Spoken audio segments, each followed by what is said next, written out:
Bollywood superstar Salman খানকে নিয়ে ভক্তদের আগ্রহের শেষ নেই। সম্প্রতি জনপ্রিয় ব্লগার মালিনী আগরওয়াল ভাইজানের তরুণ বয়সের একটি চমকপ্রদ ঘটনা প্রকাশ্যে এনেছেন। জানান, একবার এক নাইট ক্লাবে গিয়ে সেখানকার পুরো পরিবেশ বদলে দিয়েছিলেন নায়ক। ক্লাবে উপস্থিত সবার বিল সেদিন নিজে মিটিয়েছিলেন। ইন কন্ট্রোভার্সিয়াল পডকাস্ট নামের এক ইউটিউব চ্যানেলে মালিনী জানান, ঘটনাটি অনেক বছর আগের। তখন মানুষের হাতে স্মার্টফোন ছিল না। এক মধ্যরাতে মালিনী ও তার বন্ধুরা চায়না হাউস নামের একটি ক্লাবে ছিলেন। সে সময় ঘটে এই ঘটনা। মালিনী বলেন, আমরা যখন বের হচ্ছিলাম হঠাৎ আলো নিভে গেল এবং আবারও গান বাজতে শুরু করলো। আমরা অবাক হয়ে ভাবছিলাম কি হচ্ছে। ঠিক তখনই সালমান খান ভেতরে ঢুকলেন।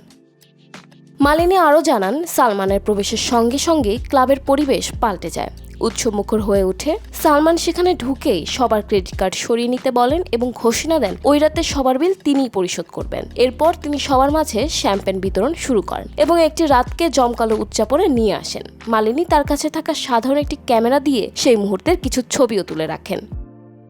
সালমান খান বর্তমানে তার আগামী সিনেমা ব্যাটল অফ গালওয়ান নিয়ে ব্যস্ত রয়েছেন। অপূর্ব লাখিয়া পরিচালিত এই ছবিটি আগামী 17 এপ্রিল মুক্তি পাওয়ার কথা রয়েছে। সিনেমাটি নিয়ে তার ভক্তদের মাঝে ব্যাপক উদ্দীপনা কাজ করছে।